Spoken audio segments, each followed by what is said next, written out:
मैं हूं अब्बास शबीर। उम्मीद है आप खैरियत से होंगे। पीएसएल पाकिस्तान में शुरू होने वाला है। 11 तारीख को रावलपिंडी के अंदर पहला मैच होगा पीएसएल का। इससे पहले एक ओपनिंग मैच रखा गया था पेशावर में, लेकिन हमेशा से पेशावर का जो राइट है, पेशावर ज़ल्मी बार बार ये बात करती है कि हमारा होम ग्राउंड है, लेकिन हमें पेशावर के अंदर मैचेस नहीं दिए जाते। अरबाब न्याज स्टेडियम, जो कि अब इमरान खान स्टेडियम के नाम से उसको मंसूब किया गया है, वो भी मुकम्मल तौर पर तैयार है। बहुत सुपर स्टेडियम है, बहुत खूबसूरत स्टेडियम है, one of the best stadium हम उसको कह सकते हैं। जिस तरह उसका कंस्ट्रक्शन है और जो स्टैंड से जो व्यू है वो बहुत ज़्यादा फैंटास्टिक है। तो लेकिन पेशावर में इसके बावजूद मैच नहीं हो रहे पीएसएल के। इस बार भी ये इम्कान था कि शायद पीएसएल के कुछ मैचेस पेशावर ज़ल्मी के जो होम ग्राउंड है पेशावर, उसमें उनको मिलेंगे, लेकिन नहीं मिले। इसके साथ साथ ये बताना भी बड़ा ज़रूरी होता है कि पेशावर ज़ल्मी का जो कंट्रीब्यूशन है पीएसएल में वो सबसे ज़्यादा है। जावेद आफरीदी जो कि चेयरमैन है पेशावर ज़ल्मी के, उनकी वजह से इंटरनेशनल क्रिकेटर्स के पाकिस्तान में दरवाजे खुले। उन्होंने अपनी टीम पेशावर ज़ल्मी को इस तरह खड़ा किया और इंटरनेशनल क्रिकेटर्स को अपने साथ मिलाया, उनको होस्ट किया, उनकी हॉस्पिटैलिटी की और बड़े खुश हुए। लेकिन पेशावर ज़ल्मी को अभी तक पेशावर के अंदर as a home ground matches नहीं मिल रहे। पूरी दुनिया के अंदर लीग्स होती हैं, पूरी दुनिया के अंदर इस तरह की चैम्पियनशिप्स होती हैं। मैंने दुबई वाली भी देखी, आईपीएल भी हो रही है, बांग्लादेश होती है, Sri Lanka, Caribbean, Australia, everywhere. Controversies नहीं होती, बिल्कुल भी कंट्रोवर्सीज नहीं होती। लेकिन पाकिस्तान की जो सुपर लीग है वो हमेशा शुरू होने से पहले कई कंट्रोवर्सीज का शिकार हो जाती है। पहले जो गाना बना वो उसकी कंट्रोवर्सी, उसको मैं इस तरह कहूँगा कि फैंस जब तक एक चीज़ को पसंद ना करें तो वो किसी काम की नहीं है। अगर आपको चीज़ अच्छी लग रही है और आप कह रहे हैं कि बहुत अच्छा है, बहुत अच्छा है, तो वो अच्छी नहीं होती। जब तक फैंस को और जब तक क्रिकेट जो लवर्स हैं, जो इसके प्रोमोटर्स होते हैं बेसिकली, उनको अगर चीज़ पसंद ना आए तो वो चीज़ अच्छी नहीं होती। तो ये कंट्रोवर्सी शुरू हुई। उसके बाद मुल्तान सुल्तान के जो ऑनर हैं, सीनियर पॉलिटिशियंस थे, जहांगीर तरीन साहब, उनके बेटे अली तरीन, उन्होंने एक इंटरव्यू दिया जिसकी वजह से कंट्रोवर्सी शुरू हुई। मैं सिर्फ ये बात कर रहा हूँ कि कंट्रोवर्सी नहीं होनी चाहिए। आप अपने मुल्क के अंदर कोई बड़ी लीग करवा रहे हैं, कोई बड़ा टूर्नामेंट करवा रहे हैं, तो उसको बिल्कुल किसी भी कंट्रोवर्सी से पाक होना चाहिए। आपस के अंदर लड़ाई झगड़े नहीं होने चाहिए। आईपीएल में आपको कहीं पे कोई ऐसा लड़ाई झगड़ा किसी फ्रेंचाइज का नजर आ रहा है? किसी ऑनर का आपस के अंदर मीडिया के ऊपर स्टेटमेंट देना, ट्विटर के ऊपर स्टेटमेंट देना, आपस के अंदर ही उलझ पड़े हैं? ऐसा भी आपने कभी आईपीएल के अंदर, बांग्लादेश प्रीमियर लीग में, श्रीलंकन प्रीमियर लीग में या किसी भी प्रीमियर लीग ने, ठीक है इंतजामात कहीं पे अच्छे होते हैं, कहीं पे बुरे होते हैं, लेकिन आपने ऐसा कभी नहीं देखा होगा कि दो फ्रेंचाइज के जो ओनर्स हैं वो आपस में एक दूसरे के खिलाफ बयानबाजी कर रहे हैं। तो मुल्तान सुल्तान के जो ओनर है अली तरीन, उनकी तरफ से पाकिस्तान सुपर लीग पर तनकीद के बाद एक और फ्रेंचाइज मालिक ने अपनी जबान खोली है। बोला है उन्होंने, साबिक चैंपियन टीम कराची किंग के मालिक सलमान इकबाल ने मुल्तान सुल्तान के ओनर अली तरीन पर तनकीद करते हुए कहा है कि लीग को बदनाम करने से गुरेज किया जाए।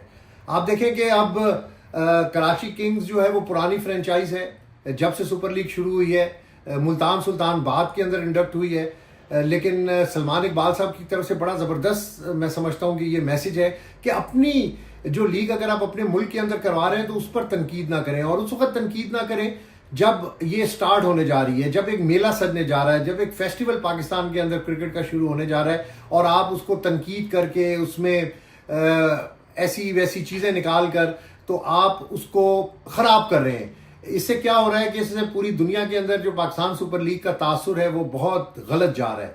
तो ये नहीं होना चाहिए। यही कराची किंग्स के जो ऑनर है सलमान इकबाल साहब, ये वो बात कर रहे हैं कि हम सब बतौर फ्रेंचाइज मालकान इसका हिस्सा है। उन्होंने ये भी कहा है कि पीएसएल के आगाज से ही हम पर शक किया गया।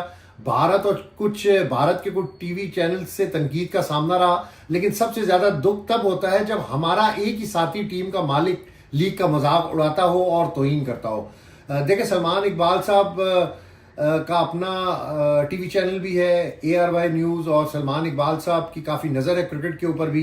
काफ़ी अरसे से वो क्रिकेट, उनका जो एक स्पोर्ट्स चैनल भी है वो भी क्रिकेट की ब्रॉडकास्टिंग करता है।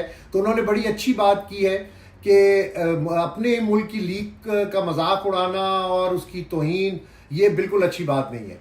उन्होंने बड़ा क्लियरली ये बात कहा है कि पीएसएल तरक्की कर रही है, ये हमारा फख्र है। और वाकई देखें, वसाइल के हिसाब से तरक्की होती है। अब आईपीएल के साथ हम इसको कंपेयर नहीं कर सकते। आईपीएल का जो हुजम है, जो बजट है, जो इंडिया के ग्राउंड्स हैं वो बहुत ज्यादा हैं, जो वहां पर जो इंटरनेशनल प्लेयर्स आते हैं वो बहुत ज्यादा होते हैं। तो इसलिए हम भी डे बाय डे पीएसएल में तरक्की कर रहे हैं। ऐसा नहीं है कि हमारी जो सुपर लीग है वो डाउन हो रही है। हर साल पीएसएल नए तरीके से, अच्छे तरीके से उभर कर आती है। तो थोड़ा सा टाइम लगता है।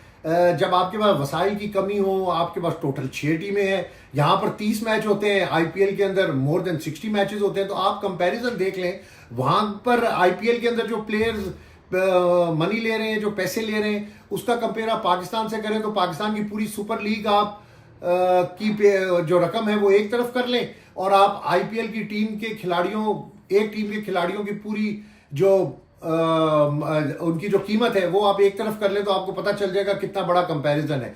तो इसलिए हमारी सुपर लीग भी परवान चढ़ रही है, यानी ऊपर जा रही है डे बाय डे। अगर हमारे अपने फ्रेंचाइज ऑनर ही इसके ऊपर तनकीद करना शुरू कर देंगे, इसका मजाक उड़ाना शुरू कर देंगे, तो डेफिनेटली फिर इसका एक गलत तासुर जाएगा, और ये तासुर किसी भी सूरत काबिल कबूल नहीं है। और वो भी इवेंट शुरू होने से पहले। ठीक है, इवेंट के अंदर कोई फ्लॉज हैं, कोई गलतियां हैं, तो इवेंट खत्म हो जाए, आप ऑन टेबल जाकर बात करें। जरूरी नहीं कि आप मीडिया के अंदर एज अ ओनर बात करें, और किसी भी फ्रेंचाइज के ओनर का ये काम नहीं बनता कि वो मीडिया के ऊपर आकर अपनी सुपर लीग, जिसमें उनकी अपनी फ्रेंचाइज खेल रही है, उसका मजाक उड़ाए और उसकी तौहीन करे। ये भी उन्होंने कहा है कि ये हमारा फख्र है, जो सलमान नसीर है और पीसीबी की जो टीम है, लीग को बुलंदियों पर ले जाने के लिए अपनी तमाम तर कोशिशें करी है। मैं ये तो नहीं कहता हूं कि सलमान नसीर लीग को ऊपर लेके जाने की कोशिश कर रहे हैं, क्योंकि लीग तो कॉन्टिन्यूटी चल रही है। कोई आए या कोई जाए क्रिकेट बोर्ड के अंदर, इससे फर्क नहीं पड़ता।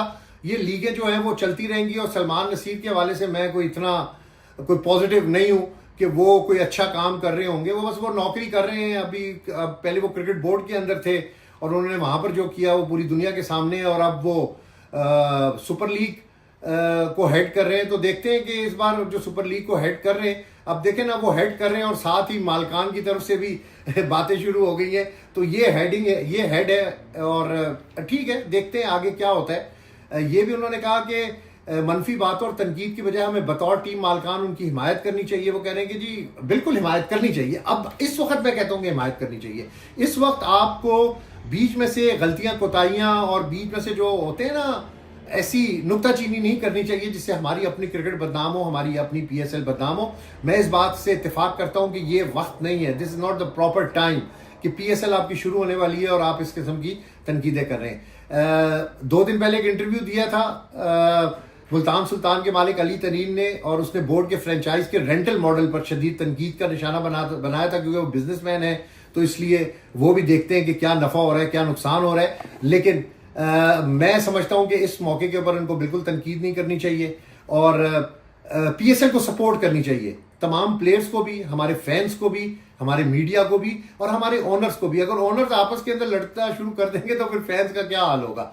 चलिए जी, दूसरी खबर के ऊपर आते हैं कि रिजित पायदार है, इंडियन टीम के प्लेयर, मुंबई इंडियंस के खिलाफ स्लो ओवर रेट पर उन पर 12 लाख रुपए का जुर्माना आयद किया है। देखें, और इसके अलावा रोहित शर्मा का भी एक अहम एजाज है, उसके लिए भी उनको शामिल कर लिया गया है, और ये एक अच्छी खबर है। हालांकि रोहित शर्मा की अगर आप परफॉर्मेंस देखें आईपीएल के अंदर तो अच्छी परफॉर्मेंस नहीं है। टीम इंडिया के साथ उनकी बड़ी अच्छी परफॉर्मेंस रहती है, लेकिन आईपीएल के अंदर विराट कोहली और जब हम रोहित शर्मा का कंपेयर करते हैं तो विराट की परफॉर्मेंस बहुत अच्छी है, रोहित शर्मा की परफॉर्मेंस इतनी अच्छी नहीं है। 15 अप्रैल को एमसीए की एपेक्स काउंसिल के इजलास में रोहित शर्मा का नाम जेर बहस आएगा। ये एक रिपोर्ट में बताया गया है कि मुंबई के वानखेड़े स्टेडियम में किसी स्टेडियम का नाम भारतीय कप्तान रोहित शर्मा के नाम से मुख्तस किया जा सकता है। वाह वाह वाह, ये एक बहुत बड़ा ऑनर है और डेफिनेटली ये होना चाहिए। मैं समझता हूँ कि रोहित शर्मा एक इंडियन टीम का बहुत बड़ा प्लेयर है, उसने इंडियन टीम के लिए बहुत ज़्यादा मेहनत की है, टीम को बड़े बड़े इवेंट जितवाने के लिए एज अ कैप्टन उसने बहुत ज़बरदस्त रोल प्ले किया है।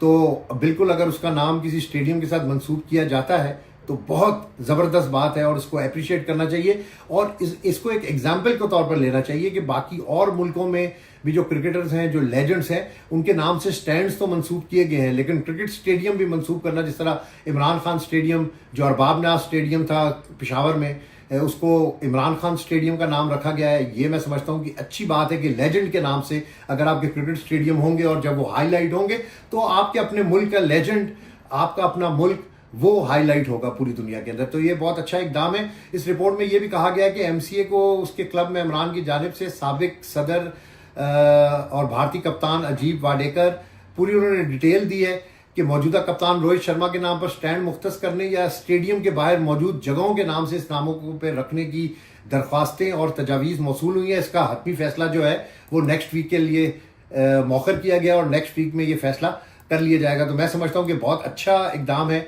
और इससे आपके जो नीचे क्रिकेटर्स होते हैं उनका भी हौसला बढ़ता है कि वो भी ख्वाहिश का इजहार करते हैं कि यार हम भी अगर इस किस्म के लेजेंड बन गए, हमारी परफॉर्मेंस भी अगर अपनी टीम के लिए इस तरह रही तो कम से कम स्टैंड में हमारा नाम आएगा या स्टेडियम हमारे नाम हो सकता है।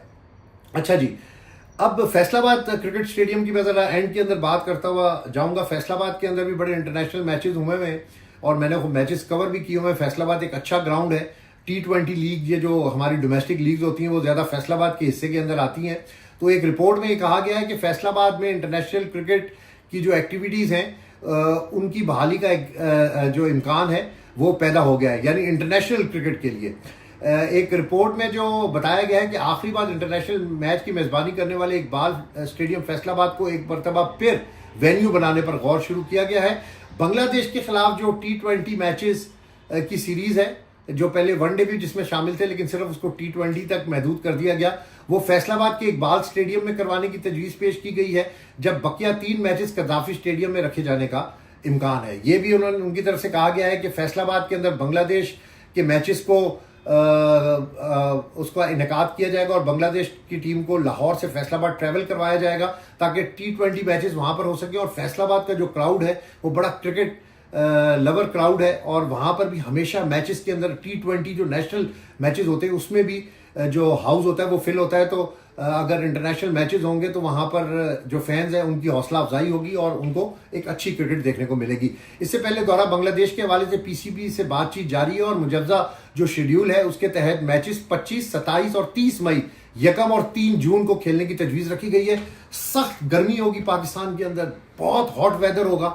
अभी भी हॉट वेदर स्टार्ट हो चुका है कराची में, इसीलिए अवॉइड किया जाता है। कराची में तो इस वक्त गर्मी है, फिर भी इस्लामाबाद का मौसम जो है वो कदरे बेहतर है। लेकिन ये जो डेट्स हैं जिसपे फैसलाबाद और लाहौर के मैचेस हैं उसमें वहां पर बड़ी शदीद गर्मी होगी, वो कहते हैं ना लू चल रही होगी। लेकिन फिर भी T20 मैचेस हैं, फ्लड लाइट के अंदर ये मैचेस हो जाते हैं। 4 घंटे का मैच होता है, शाम को ये मैच ठंडे टाइम के ऊपर शुरू होता है तो ये मैच खत्म हो जाता है। लेकिन फैसलाबाद को अगर इंटरनेशनल वेन्यू और इंटरनेशनल क्रिकेट में जगह मिले तो मैं समझता हूं कि ये बहुत एक बड़ी बात होगी और हमारे क्रिकेट जो वेन्यूज हैं पाकिस्तान के अंदर उसमें एक अच्छा इजाफा फैसलाबाद इकबाल क्रिकेट स्टेडियम होगा। अब्बास शबीर को अब तक के लिए इजाजत दीजिएगा, अपनी दुआओं में याद रखिएगा। अल्लाह ने के बाद।